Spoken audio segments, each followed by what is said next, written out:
but also B, how the population is not growing rapidly anymore, and how actually the problem of the future is going to be too few people, not too many. I just think we mustn't delude ourselves that there's a policy silver bullet and that the government can solve it all. If the background culture priorities is such that people actually are not that interested in having children. And ultimately, however much I preach and rant, I'm not going to make much difference. If societies like the Italians are not interested in reproducing themselves, then there will be no Italy as we've understood it and no Italians.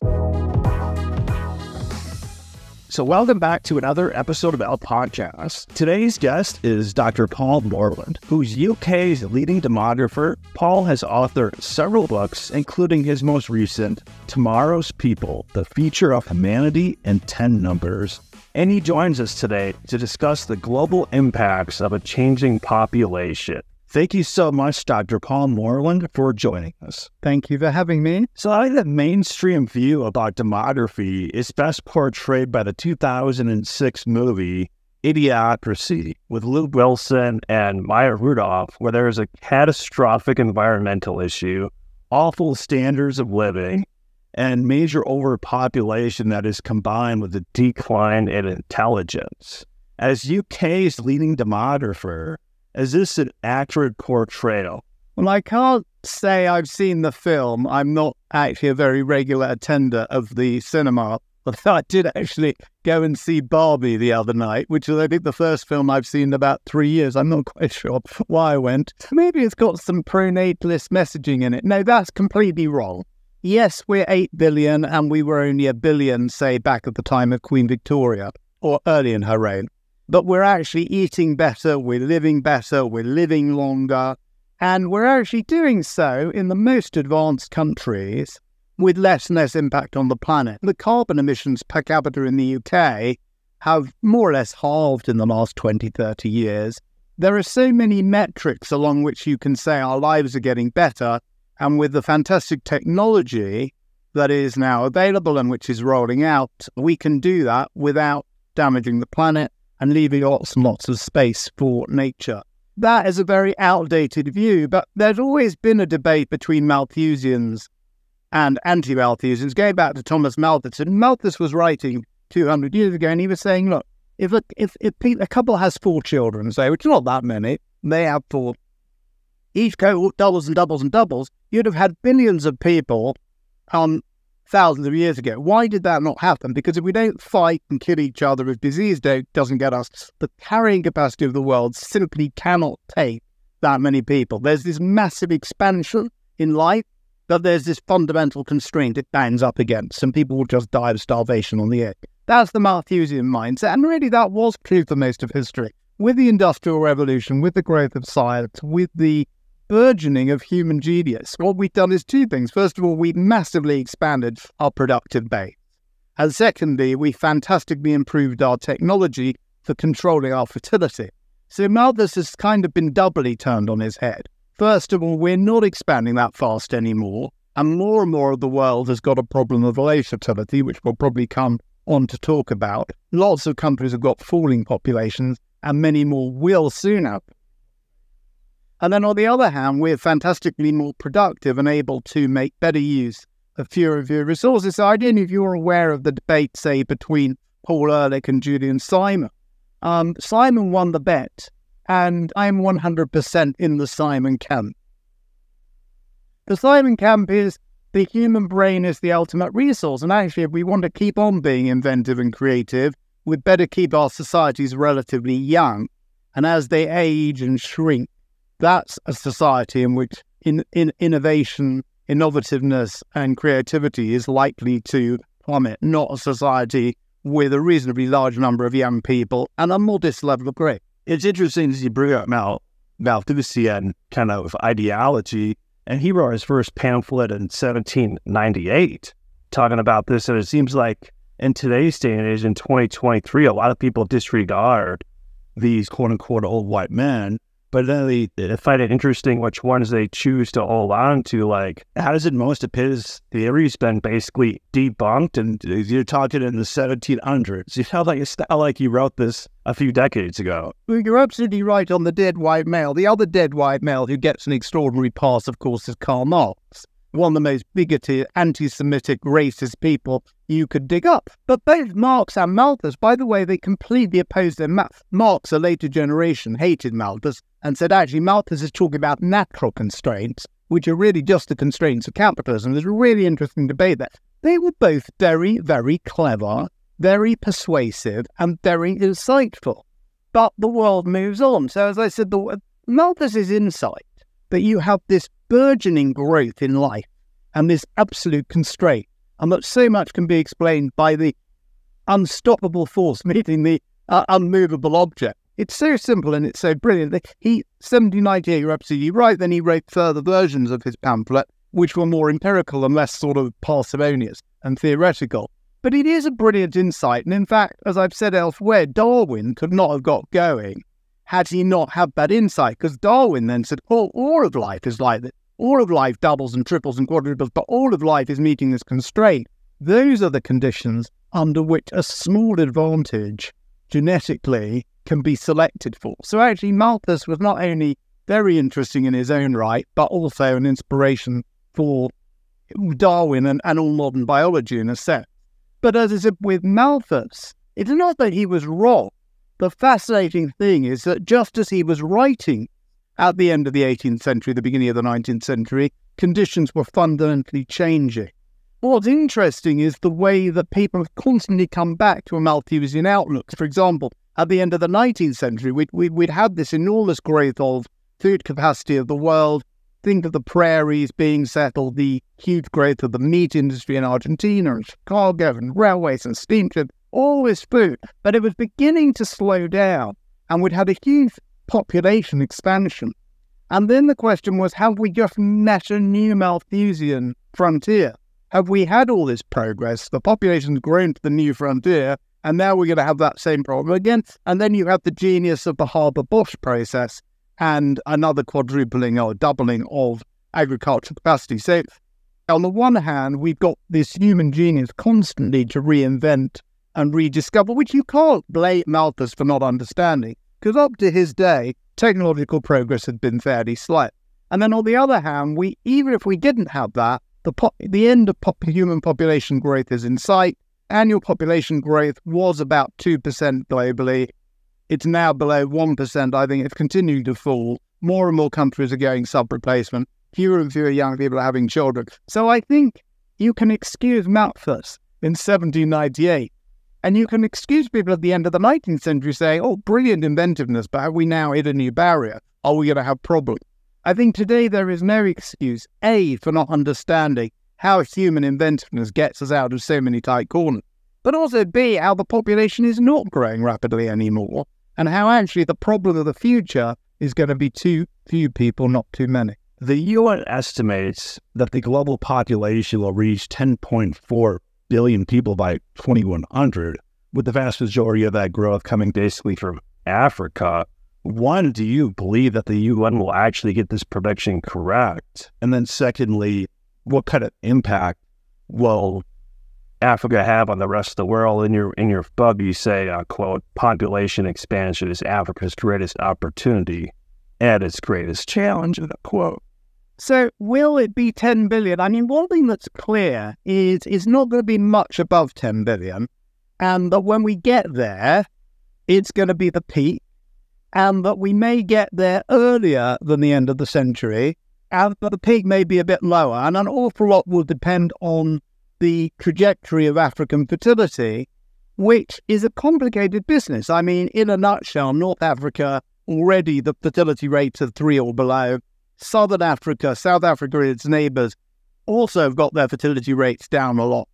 A lot of countries in East Africa have made enormous progress, big countries like Kenya and Ethiopia. The real question mark is over the zone of Central and Western Africa, where the fertility rate is still high, and how quickly will that come down.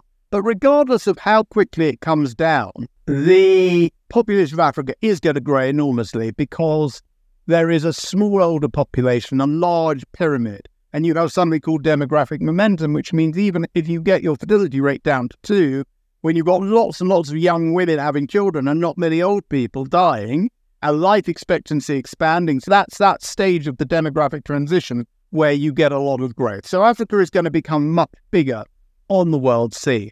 My argument, both based on The Human Tide, my historical book, and Tomorrow's People, is that population matters. And that it's very unlikely that Africa is going to go from accounting perhaps for 7% of humanity to perhaps a third or heading for 40% of humanity. And it won't be a very different world. Now, how will it be a different world? The point I always make is that demography is not all of destiny. You cannot read from demography a certainty as to how the world will shape. But you do know that you need to understand the demography to understand the outlines of the way the world could go. I can't envisage a world which is 30 to 40% African, where African countries are not more economically important, more geostrategically important, and Africa is going to become much more a centre of what's going on in the world. And Europe is going to have a shrivelling population. Lots of the rest of the world is going to have a declining population. Africa will be burgeoning. Africa will be young. Africa will have many opportunities. Whether it will take this successfully, whether this could lead to war or peace, to famine or great prosperity, is very much in the hands of the Africans. But Africa is going to become much more part of the human story in the next 100 years, and it won't be a kind of backwater, which it has been for much of the last 100 or 200 or even 500. You mentioned population collapse, and it mainstream people always talk about overpopulation. And it seems like the main reason they bring up overpopulation or concern is climate change or carbon emissions. Now, if you wanted to flip that around and say, CO2 is actually a greenhouse gas and that it's 0.04% of the atmosphere, there's a reason that they pump CO2 into greenhouses, which is plants grow at 1,000 to 1,500 parts per million, much better than they do at 400 parts per million, which is 0.04% of the atmosphere. Now, if you want to talk about pollutants or things like that, what are a lot of the issues of population collapse that people don't necessarily talk about? Because there's vastly more issues of population collapse than of overpopulation. On the first subject of global warming, I am not a climate scientist. I don't understand climate science, and I am prepared to accept the consensus. But I do think a couple of things need to be said. First of all, that we in the most advanced Western countries have, by adopting the best technology, fantastically reduced our carbon emissions. Now, there may be those who think that carbon emissions are a good thing, global greening, I'm aware of all those arguments. That's beyond the scope of me as a demographer. But if you allow for the consensus, the fact is that we have got fantastically better at controlling our emissions. And in Britain, while our population has gone up perhaps 20%, 10-20% over the last 30, 40 years, our emissions have fallen dramatically. And that's true of much of the West. And it's actually true even if you adjust for the fact that we've exported a lot of our industry, if you look at it on a consumption basis. So the first thing to say is we're actually very good. If we want to reduce our emissions, we've actually got a proven track record of doing it very well. The second thing is that if you want to reduce your emissions, I think there are much better ways of doing it than not having children. For example, if you have a given population where the average household size is 5, it's a much more efficient ecology than where it's 1, because a household of 5 is much more efficient, has much lower emissions per capita. If you're sitting in a nice warm room with your family, that's actually more efficient than if you're sitting in a nice warm room by yourself. So that's a reason for a given population, at least, living more collectively and more it's an argument for families. Then there's third thing about the fact that in Britain, for example, the lowest emissions are from urban areas. So I get lectured sometimes by friends and family who live out in remote regions where they have large, not very well insulated houses, and they drive cars long distances, and they rely on the supply of energy less effectively because of the length pylons and so on, and petrol and food are all delivered a longer distance. If you actually look in Britain, the lowest emissions are from London, where we live in smaller properties, better insulated properties, we tend to use public transport. So actually, there are other ways you could improve lowering your emissions than not having children. That'd be a more urban population living in larger families. They're the lowest emitters, and I think progress will continue to be made. And then finally, I do think that if it is a problem, and if we do want to reduce our emissions, and I'm prepared to accept that we do, then I think we'll get there by human genius, by young, innovative minds, scientific mind. And I have an old and not very scientific mind. It's the young, scientifically literate population which is going to solve the problem. There are a number of answers. Then there's also the angle about, well, I just couldn't bring a child into such a terrible world which is boiling or frying or something. And that, I think, is even more deluded, because if you look at infant mortality rates, life expectancy, health, nutrition on a global basis, I knew there are little blips, like certain communities in America have slightly declining life expectancy, a whole range of reasons for that. But if you look at humanity as a whole, we've never had it so good. If conditions are now not good enough to have children, then our parents were crazy to have us, and our grandparents are criminal to have them. You think about the infant mortality rates, the prospect of world war, the sheer poverty that most people lived in. When you bring a child into the world now, you bring a child into a materially much more comfortable, secure world than I was brought into, or my parents or my grandparents. I don't think you have to be in denial about global warming to say that smaller families, fewer children, is not the way to go. Your other question is, what's the impact of population decline? A couple of months ago, I came back from South Korea, where the average couple has 0.8 of a child. That means that every cohort is about a little over a third of the size of the last one. So imagine trying to run a school or a business or anything, frankly. The infrastructure, we need to invest in a new road or a new electricity supply to an area. Well, actually, in 25 years, the population will have shrunk by 2/3. The whole economic basis of capitalism assumes a rising population. And those who don't like capitalism will say, well, that's capitalism's problem. But I think you'll find in China, as their population falls, their working population falls, just as in the days of the Soviet Union, when they benefited from a surging population, then low fertility meant the population flattened out. All the alternatives tried to capitalism equally will have real problems when they don't have enough young people. So the economy will suffer and potentially collapse. The relationship of the state and society changes. So I know America, you have relatively less welfare states than we have. But in Britain, think about it, we have state pensions, which I think you call social security, and we have a national health service. And as you get older, the amount of money spent on the health service dramatically increases. Now, we're having a dramatic increase in the number of people in their 80s and 90s, which is fantastic. My own mother is going to be 90 next week, which is a cause of great happiness. But if you haven't got those large numbers of young people coming through, entering the workforce with their creativity, keeping the economy bubbling, paying taxes, the system is not going to keep going. So I think the downsides of a decline in population for a society are enormous. In the book I'm writing at the moment, which has the uncontroversial title, Procreate or Perish. So I think I'm taking the gloves off on this one. I made the point that there are three cases for having children: the practical, the philosophical, and the personal.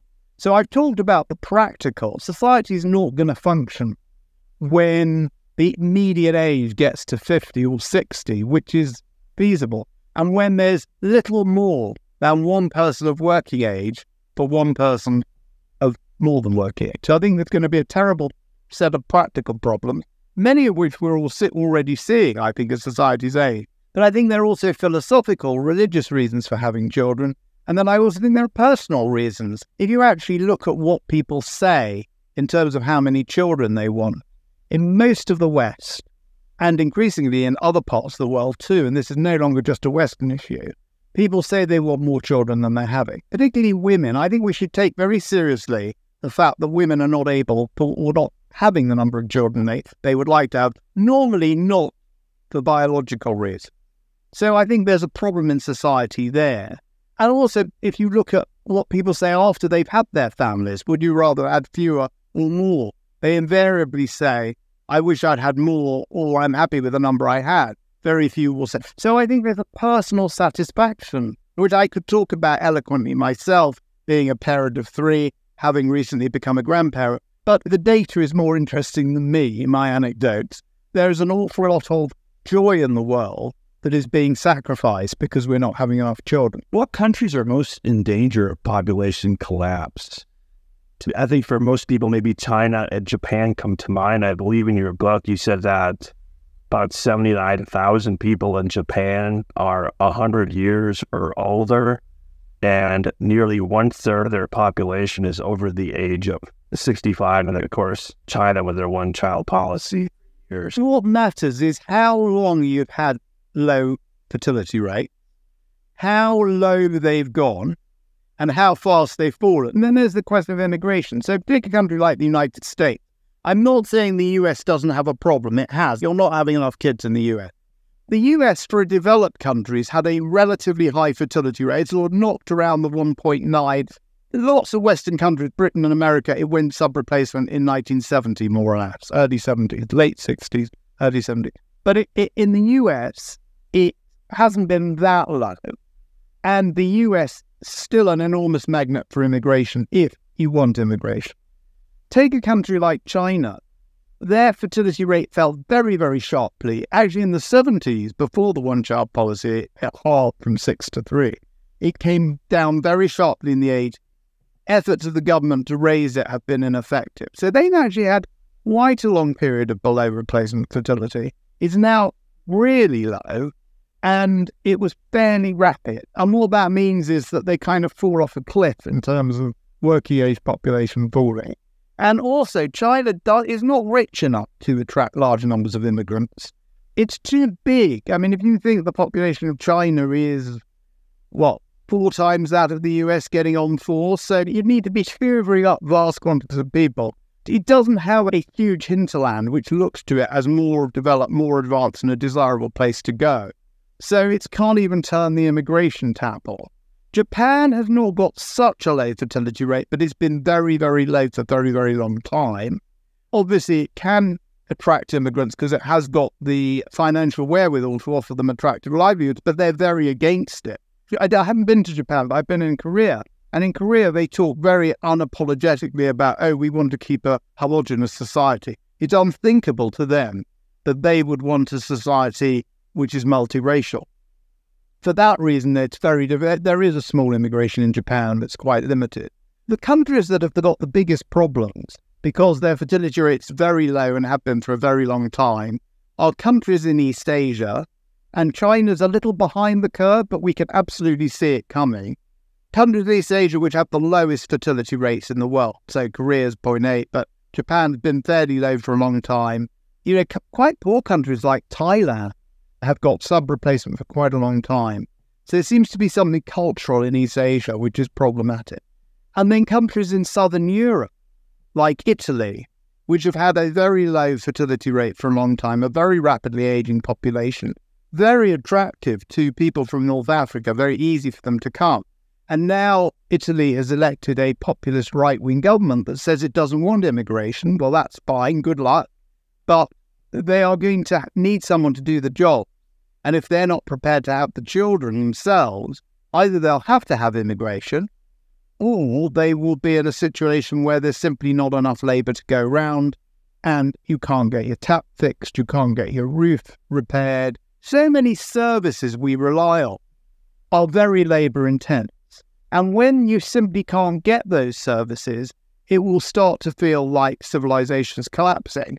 And when we have old people in their own homes with no one to look after them because they have no children, or only one and the child's moved away, and the government can have, with the best intentions and all the money in the world, it can't create the people. So there are so many ways in which societies will start to collapse as they age and as their workforces decline. East Asia, Southeast Asia and Southern Europe are the forefront of that. In the West, especially being in the United States, I mean, here in the UK, we always hear about how China is the next superpower. Geopoliticist Peter Zehan basically is not too worried about China. it's recorded that China has 34 million more men than women under the age of 35 due to some of the policies that they've had. But what is a country with 30 million more guys? I also read that half the women are sterile. They're sterile of their partners, or sterile of childbearing age. Is China actually a threat that the mainstream media makes it out to be? Or do you agree with Peter Z and other demographics just make it nothing to worry about going forward? First of all, I don't know that women in China have particularly a problem with fertility. I'm not aware of that. I would be surprised. In other words, when I say fertility there, I mean biologically. In other words, most couples can conceive providing they try before a certain age. Obviously, more and more are trying in their 40s, it gets more difficult. My understanding is in China, it's not a biological problem. It's a cultural problem. It's a problem with choice, problem with policy, whatever. It's not biology. In terms of the gender imbalance in China, it's also in Korea and to some extent in India. The reason for that is the introduction of ultrasound. The determination of the baby's sex 20, 30 years ago was possible. And in societies which are quite patriarchal, lots of people, particularly when they were told they can only have one, said, well, that's a baby girl, we better abort her and we'll have another try. Quite apart from that being disgusting, it's also caused a great imbalance. Now, one of the problems is that when you look at a fertility rate per woman, and you kind of say, well, 2.1 something per woman means that a man and a woman replace themselves. But if you've got a small number of women, you actually need a relatively higher fertility rate in order to replace the population. So that's part of the problem. And the peak problem in China is among the generation now, the cohort now, which should be having children, say, from the mid-20s to the mid-30s. So that's a problem. It's a problem in a number of countries. Then in terms of the geostrategy, I think we need to be really careful. I'm a demographer. I'm a great believer in demography. I think the way the world pans out will be driven to some extent by demography, but I think it's really difficult to say exactly how. So I think the Chinese policymakers are constrained by demography. They understand what's happening to their country. They've reversed the one-child policy. They may well try in the not-too-distant future to be coercive the other way, which they could do by banning abortions. It wouldn't surprise me.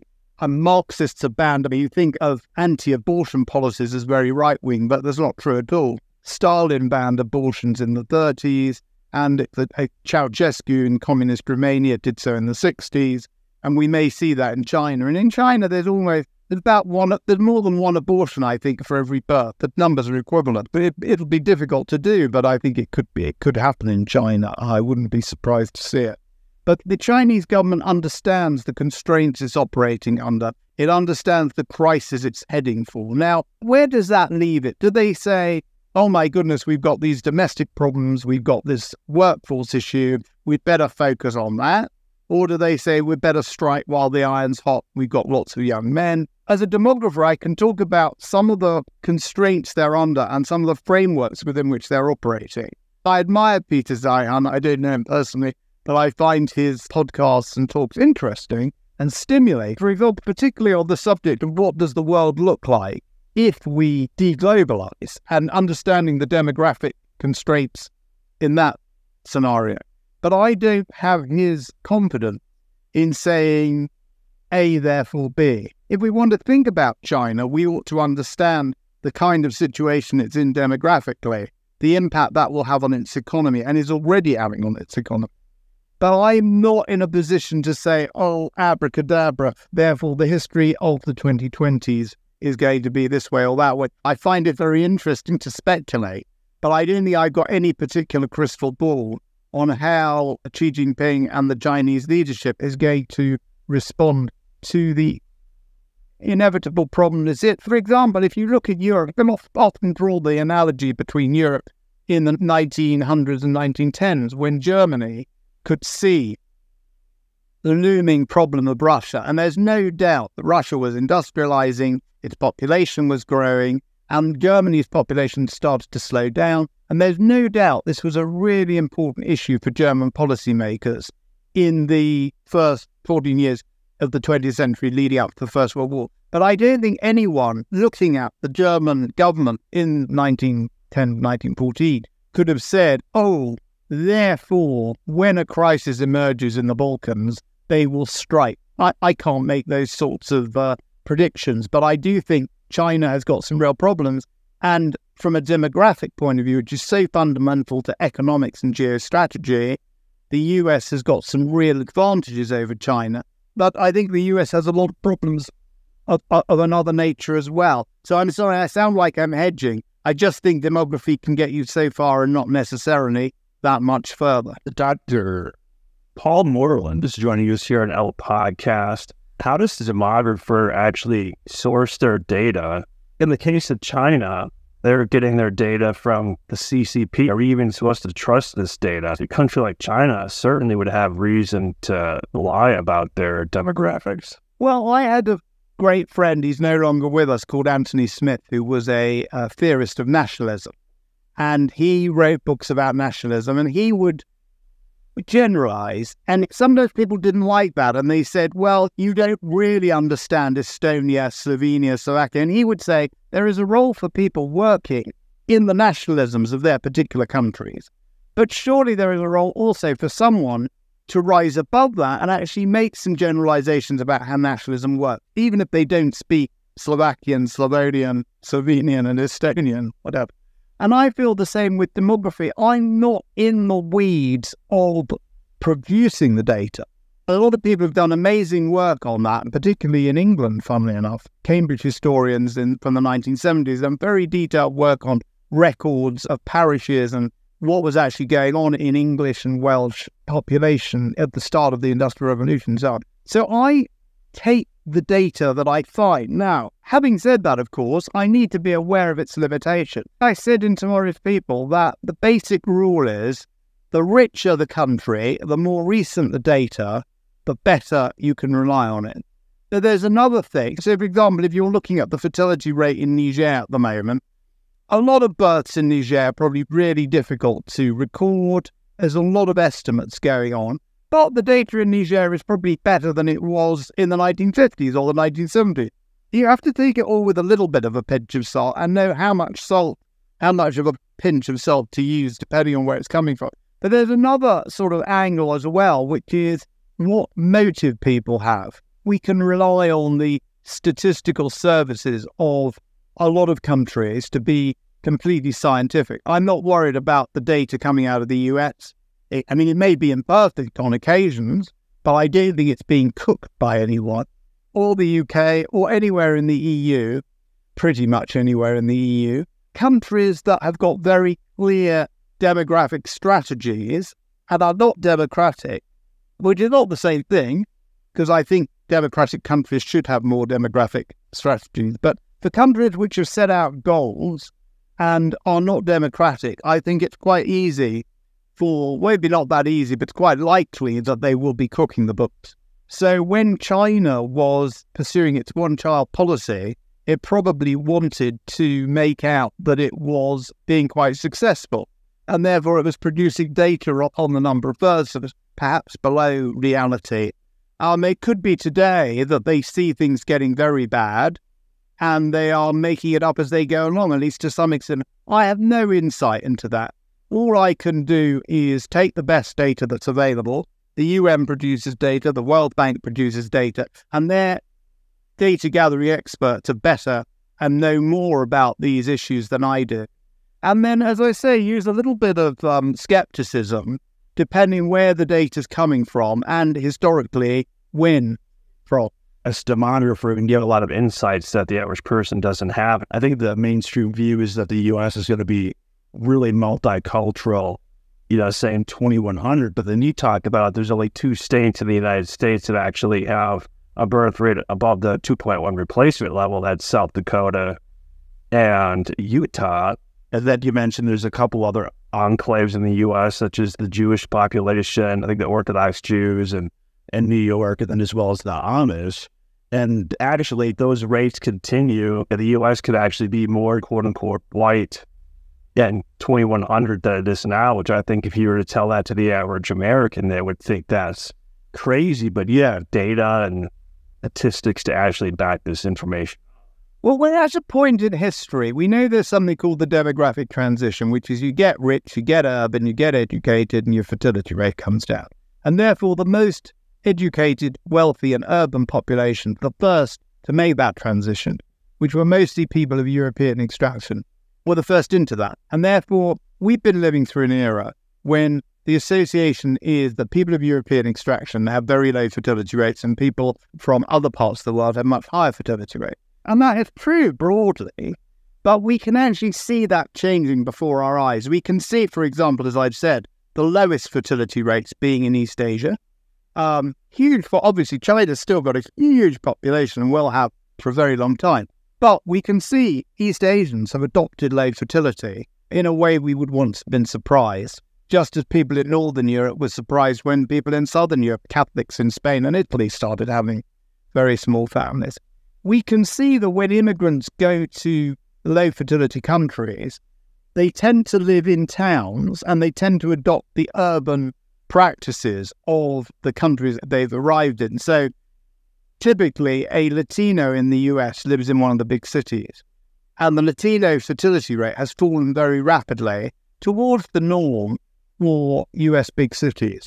And of course, the fertility rate in much of Latin America has fallen very fast as well, not least in Mexico. So both the countries they're coming from and the countries they're going to are moving to low fertility. So it's unsurprising that these immigrant groups have quite rapidly falling fertility. In England, for example, our Hindu and our Sikh communities do not have a higher fertility rate than our population as a whole.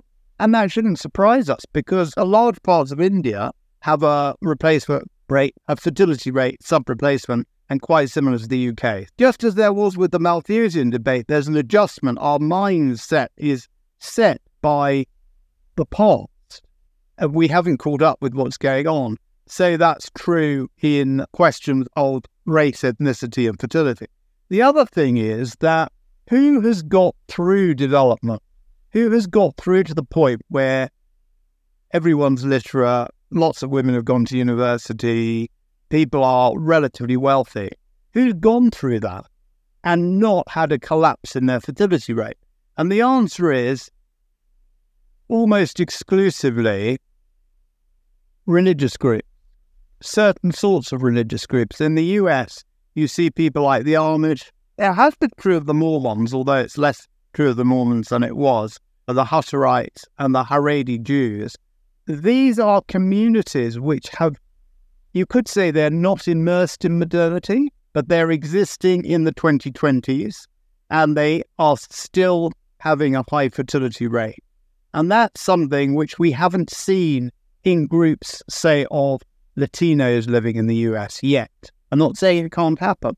So it seems that just as people of European extraction were the first into the demographic transition, the first with low fertility rates, so as they've been in it for a long time, we're starting to see emerge strategies, if you like, whether they're as conscious, so conscious that you can call them strategies, ways of life, whether it's, and it's, okay, the religious groups have got high fertility rate, but it is interesting that the fertility rate in Montana, say, is much higher than in Vermont. There's also a political angle. The more conservative groups tend to have a higher fertility rate, even if you control for religion. You can begin to see the emergence of a more rural population having a higher fertility rate, a more religious population having a higher fertility rate. The fertility rate in America, but the gap between whites and others, has hugely narrowed. Therefore, the sort of expectation, well, not only do immigrants come, but they have ever higher, larger and larger families, is just not true. And that's partly a problem, because what that means is when we get immigrants, the immigrants will age, and they won't necessarily replace themselves either. And so what you need is ever larger numbers of immigrants to cope with your aging population. As I said, our mindset in all of these issues tends to lag reality. And I hope what I'm doing is catching people up a little bit. I think the mainstream view is that in 2023 is that there's these massive amounts of people globally that are starving. And I found this one of the more interesting tidbits from your book. And you say, quote, By 2007, the number of overweight people in the world outnumbered the hungry. And in some parts of the world, overeating is a pandemic that has serious implications for health and longevity. End of quote. Can you talk about the paradox of this overfed, underfed in the 21st century? First of all, you've got to understand that we've had fantastic growth in our agricultural output. Some people may say, oh, it's come at the cost of too much of this and too little of that, the soils and that. And I'm not denying that, but I'm sure there will be ways of solving that. And there's amazing technology going on in terms of cultivating artificial meats and milk and using the seeds. There's some extraordinary technology which could transform it even more. And all that while our population growth gets lower and lower every year. So population's growing really slowly, and then our ability to feed ourselves has transformed itself in conventional ways. Just the conventional agricultural yield have grown enormously this century. And then there's all this amazing technology down the road. So as a species, we will have no problem feeding ourselves. We already are quite capable of feeding ourselves from what we produce today. That's the sort of demography of the Malthus turned on his head, if you like. The problem of overeating and eating unhealthily and obesity is not strictly a demographic problem, but I use it to illustrate the idea that there are more and more of us and we're running out of food is just completely wrong. I mean, even somewhere like Gaza, which is sort of touted as this desperate, miserable place, there are 3 or 4 obese people for every... I mean, tons of food come into Gaza every day. Anyone who follows things in the Middle East knows that. This is just sort of propaganda and noise. There's massively more obesity even in Gaza than people underweight. But the question of obesity per se is not a demographic problem. I'm simply pointing out that it's an illustration of the fact that we have plenty of food in the world. Now, I'm not being complacent. Of course, there are people in the world who are hungry. Their numbers come down enormously. Obviously, a crisis like Ukraine, the rising price of grain, no one says it's going to only go down one way and that it's guaranteed and you don't have to do anything. But the fact is that our system has produced fantastically more food than anyone could have imagined. And the direction of travel is pretty obvious, that we are possibly on the cusp of extraordinary gains in agricultural technology. We have a very slow growth in population.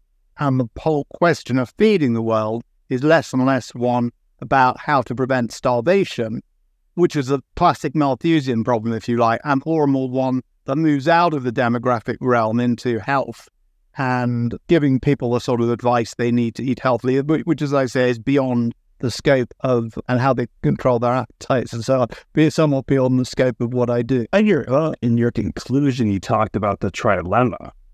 And basically you say that the developed world is facing a demographic trilemma where it can only choose 2 out of 3 options, and those 3 options are basically economic growth, cultural consistency, or personal fulfillment. You have this quote in your book that I found quite interesting, and you say, quote, "Japan is full of women who are fulfilled, neither as mothers nor as workers.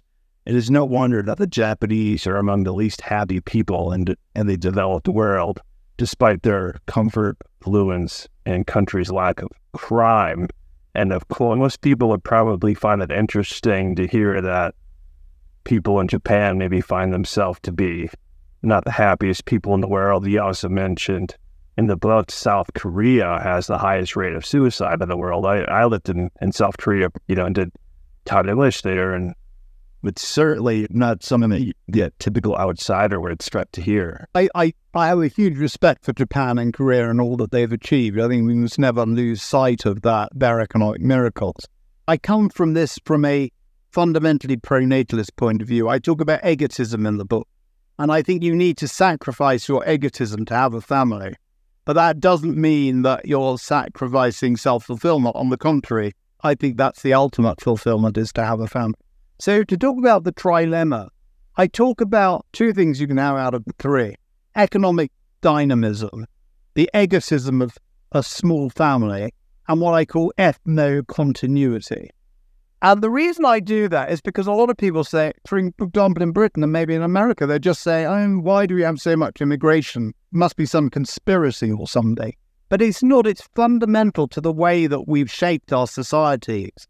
And if you want to be like Britain and have at least try to have a functioning buoyant economy, which we're not very good at, but it just about drags along, and you don't want large families, you're not prepared to have children, you've got to import your labour.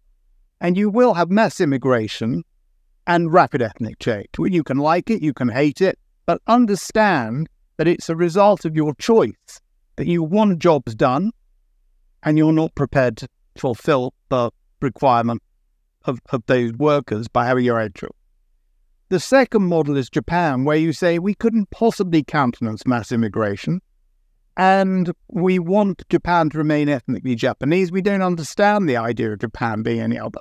And then you will have real economic problems. Now, Japan's got the biggest debt to GDP in the developed world, it's like 250, 60%. They have an economy which was once the envy of the world and is now a bit of a basket case. It grows. Lots of things work well in Japan, but economically, Japan has shrunk and shriveled and is not as relevant, anything like as relevant as it was 30 or 40 years ago. It looked like the future was Japanese. The Japanese economy, the stock market, has really declined enormously since the late 80s. And the third model is Israel, where they do have, as a developed country, the only developed country, to have a properly above replacement fertility rate. And that means that they can have a buoyant economy. And although they have had large immigration in the past, they have much lower immigration now, and they don't need immigration because they've got a fresh inflow into the workforce every year. Understanding those traits of that, I'm almost finished an article which should be published in the next month or two. I've worked with an economist called Philip Pilkington, and we've quantified that. We've said, well, look at the UK. If we stopped immigration now and we didn't raise our fertility rate, how bad would our dependency ratio get? How Japan-like would we get, and how quickly?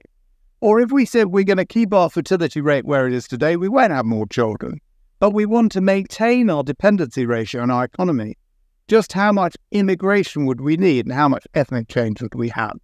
And if we don't want to have massive immigration forever, and if we want a buoyant economy, just how high must our fertility rate get? So we've actually quantified those things, and we'll be publishing on that quite soon. But I think the reason that trilemma is useful is because, first of all, I think it is a riposte to people who have conspiracy theories about ethnic change in our societies. And secondly, because I think as societies, we've got to make these choices.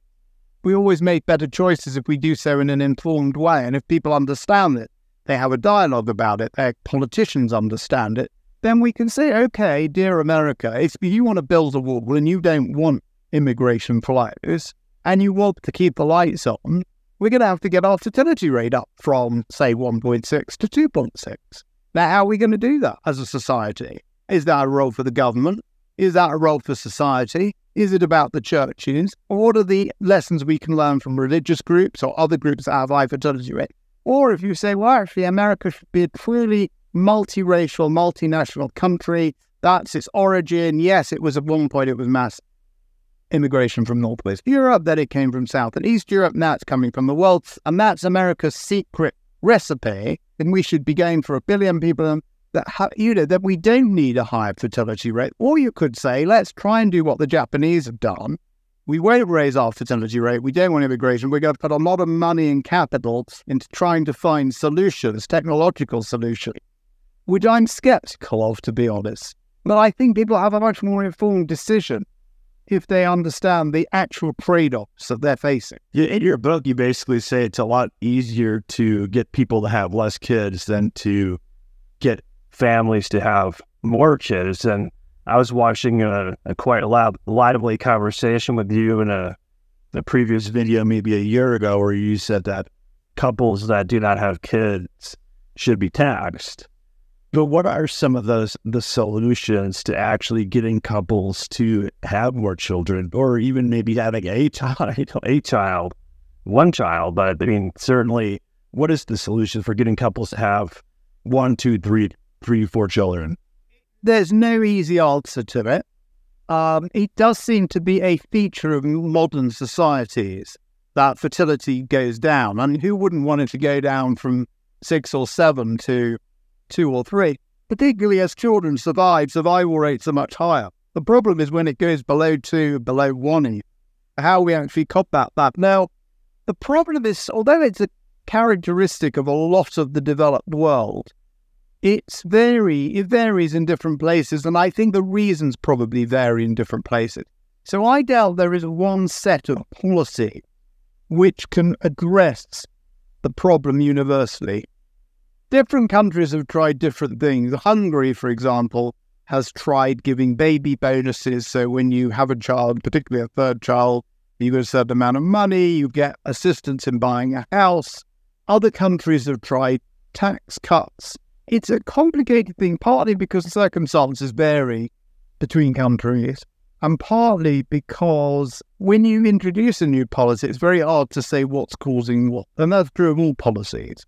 So yes, there's been a bit of an uptick in Hungary. Was it really due to the policies, or was it due to other factors, maybe economic, maybe technical things in demography like the tempo effect? I do think that the first step is to acknowledge the problem and then to ask what we can do about it, to look at best practice, to look at what's been adopted, what might work, try different approaches. But you won't even get off on the first base if you don't acknowledge that the problem is too few children, and that it's contagious, and that it's damaging, and it's a long-term problem that now is many ways too late to start addressing it, but better address it now than in 20 years' time. And the point about tax is a lot of countries have got tax breaks for parents. And what I was saying in that article, which did get a lot of publicity just over a year ago, is if we're short of money, if we can't afford to give tax breaks to people having children, we can vary the tax rate and just have a higher tax for people who don't have them. Now, is tax the answer? Not necessarily. It can be part of a package. I'm arguing that part of that package is variable tax rates for parents and non-parents, which you get in perfectly democratic and respectable countries already, like France, as well as in communist Cuba, for example, as well as you had in the Soviet Union. So it's not just a sort of right-wing, crazy right-wing idea to vary the tax rate as well as the benefit rate. And some people say it has all sorts of practical problems, but in the UK we have something called child benefit, which we basically had since 1945. And there's no reason why we shouldn't have it in the tax system as well. It's certainly worth considering. And where you set those bounds, that's a question for fiscal policy. But I think even to start the conversation going, the first thing is to acknowledge we have a problem. Now, some governments do. So Hungary famously says, yes, we want more children. In France, there are pronatal policies which pretty much are acknowledged as being to grow family sizes. Some countries in the EU, like Latvia, I was reading the other day, have set goals of raising their fertility rate. The first thing is to have if we're talking about policy and government, is for governments to acknowledge this is an issue, and then to look at the different policies you can have, helping young families get started, giving tax break. Really important is childcare. So we know as women get more educated, and we've had a huge rise in women attending university and so they want careers, which is excellent and to be encouraged. How do you combine that with a family? Can the state do things to help in terms of paternity and maternity leave, your rights, your payment during, and childcare? The other thing you mustn't lose sight of, you don't lose sight of it in the US, but we really tend to in Europe and elsewhere, is we tend to feel there's a problem, there must be a government solution. And I'm not a libertarian, and I do think government has a role to play. But ultimately, this is a social problem. Society's got to sort it out, whether it's religious groups, whether it's some cultural movements, whatever it is. I just don't think government has all the answers. And I doubt that it's simply going to be something the government can do. Government's going to be part of the solution, but it's not necessarily going to be a very large part of the solution. As I point out, for example, where childcare is really cheap, like Germany, or housing is cheap, as in parts of the UK, you still don't get a high fertility rate. It's a more profound cultural issue than a set of economic issues which the government can magic away. In your book, you mentioned that fertility is linked to attitudes, ideology, and religion, and nowhere does you say government in that sentence. Yeah, and it's true that some of Israel For example, they really are big in IVF. So if you want IVF, you can have it forever in Israel, or as many cycles as you want. And that doesn't make that much difference because most people don't need IVF. Paternity, maternity leave, child benefits, not that great. And in the US, which has been for much of the last 3, 4, 5 decades, one of the higher fertility countries in the developed world, you haven't got great provision. I mean, you don't have paid. You've got, I think, 12 weeks right to maternity leave, but it's not guaranteed to be paid. I know Biden's thinking of changing it. It may be a good thing or a bad thing. You can have that debate, but I don't think it's going to make that much difference. It's really ultimately about attitudes, about culture, about priorities. And that's what's going to... And you'll have a lot of people making very passionate arguments in favour of paid rights to maternity leave, and I've got no problem with that. And I can support that. And you've got a lot of people making passionate arguments in favour of helping with housing or with IVF. All of these things I've got no problem with. I just think we mustn't delude ourselves that there's a policy silver bullet and that the government can solve it all. If the background culture priorities is such that people actually are not that interested in having children. And ultimately, however much I preach and rant, I'm not going to make much difference. If societies like the Italians are not interested in reproducing themselves, then there will be no Italy as we've understood it and no Italians in 300 years, which I think would be a tragedy, but it's up to them, really. My previous company that I worked at a media company, and we had this roundtable panel on population toxicity. And for those that are listening, I have that in air quotes. And we had 3 people on the panel plus the host, and all 3 of the people on the panel were basically saying that we needed to have a population reduction. And the main reason that they cite is climate. But then when you ask them, like, how do we have these population reduction policies, they're all very extreme, pretty asinine. And then, of course, the host asked each panelist if they had kids. And every panelist had kids. Some of them had like 3 or 4 kids, well above the replacement rate. And it's just like the hypocrisy. It's easy to pass these policies if you think that's the case, but it's not like no one wants to pass policies on themselves or their own family. If you take that line of thought that the Earth is overpopulated, I mean, first off, what do you think the carrying capacity is? If you wanted to go with that train of thought, is there even any sensible way to even have policies?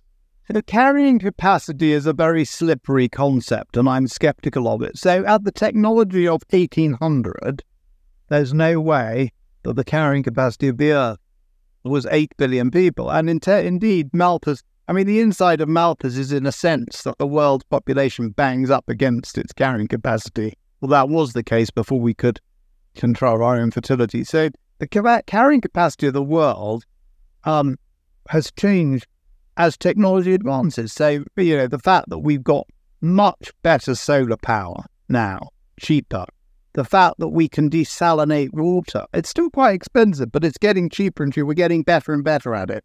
So one of the great constraints on the carrying capacity of the world was fresh water. Well, we can now desalinate. Now, that doesn't mean desalination's free, and that doesn't raise its own problems, and no doubt we'll solve those in due course.